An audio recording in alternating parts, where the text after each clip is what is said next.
বেগম খালেদা জিয়ার বাসায় যাবেন সাংবাদিক শরাফুল ইসলাম। বাসায় আছেন কিনা তা না জেনেই রওনা দিলেন। উদ্দেশ্য বেগম খালেদা জিয়ার ক্যান্টনমেন্টের শহীদ মইনুল রোডের বাসা। ফটো সাংবাদিক মনু মুন্সি বিএনপির ঘরানার বলে পরিচিত।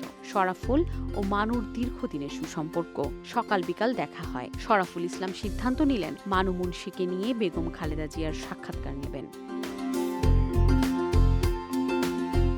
বিএনপির তখন ১২ বছর অর্থাৎ ১ যুগ হবে পরের সপ্তাহে। তাই বেগম খালেদা জিয়ার বিশেষ সাক্ষাৎকার নেওয়ার ইচ্ছা হলো। সবাই সংবাদ করেছে, কিন্তু শরাফুলের ইচ্ছা আলাদা কিছু করার, আর সেটা করতে গেলে আলোড়ন হবে যদি খালেদা জিয়ার সাক্ষাৎকার নেওয়া যায়। বেগম খালেদা জিয়ার সাক্ষাৎকারের আগের দিন শরাফুল গিয়েছিলেন বিএনপির প্রথম মহাসচিব ডাক্তার বদরুদ্দোজা চৌধুরীর বাসায়। তার বাসায় যাতায়াত ছিল অবাধ, তাই সেই সুযোগে বিএনপির ১ যুগ পূর্তি উপলক্ষে দীর্ঘ সাক্ষাৎকার গ্রহণ করেন। তখন তিনিই বলেন বেগম জিয়ার বাসায় হঠাৎ গিয়ে হাজির হতে, তাহলে আর না করবেন না। দুপুরে খাবারের পরে যাওয়ার পরামর্শ দিলেন, কারণ বেগম জিয়া দুপুরে খাবারের পরে বাসায়ই থাকেন, কোথাও বের হন না।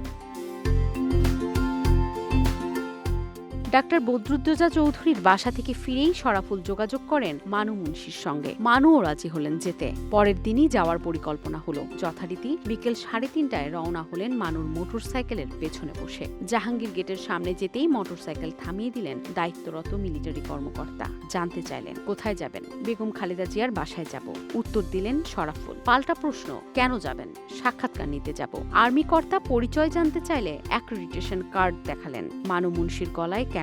অফিসার একটু মুচকি হাসি দিয়ে ক্যান্টনমেন্টের শহীদ মইনুল রোডে বেগম খালেদা জিয়ার বাসায় যাওয়ার অনুমতি দিলেন। বিকাল 4টার দিকে দুজনে পৌঁছালেন শহীদ প্রেসিডেন্ট জিয়াউর রহমানের স্মৃতি বিজড়িত মইনুল রোডের বাসায়। সিকিউরিটি গার্ড এগিয়ে এলেন। দুজনে পরিচয় দিয়ে জানালেন উদ্দেশ্যের কথা। গার্ড ভিতরে গিয়ে জানালেন দুজনের আগমনের কথা। সঙ্গে সঙ্গেই ভেতরে যাওয়ার অনুমতি মিলল। একজন গৃহপরিচারিকা বসালেন জিয়াউর রহমানের স্টাডি রুম সংলগ্ন বসার ঘরে। 4 থেকে 5 মিনিট পরেই ঘরে এলেন বেগম খালেদা জিয়া। দুজনেই উঠে দাঁড়িয়ে সালাম দিলেন। খালেদা জিয়া ব্যক্তিগত কুশল জানতে চাইলেন। তারপর খালেদা জিয়া বললেন কিছু না বলে হঠাৎ চলে এলেন। দুজনই সেজন্য দুঃখ প্রকাশ করলেন। বেগম জিয়া বললেন না না না, দুঃখিত বলছেন কেন, বাসাই তো ছিলাম, আসুন গল্প করি।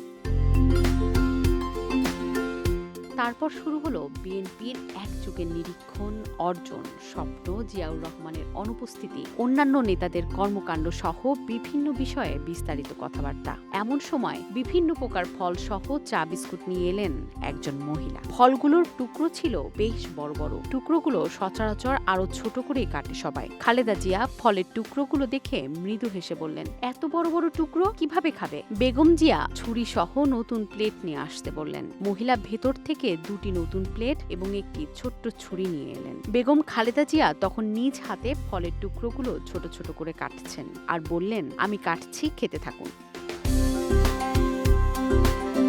কিন্তু শরাফুল এবং মানু কথার মধ্যে ফল খাননি, বরং সাক্ষাৎকারটি প্রাণবন্তভাবে সমৃদ্ধশালী করার জন্য নানা প্রশ্ন উত্তর শুনছিলেন মনোযোগ দিয়ে। বেগম জিয়া নিজ হাতে সবগুলো ফলের টুকরো ছোট করে কাটলেন। তারপর সেখান থেকে ছেঁকে তুলে নিয়ে কিছু ফল খেলেন দুজনে। সেদিন প্রায় সন্ধ্যা পর্যন্ত খালেদা জিয়ার সাক্ষাৎকার গ্রহণ করেন এই সাংবাদিকরা। ফের সেই মোটর বাইকে চড়ে পার হয়ে আসেন জাহাঙ্গীর গেট।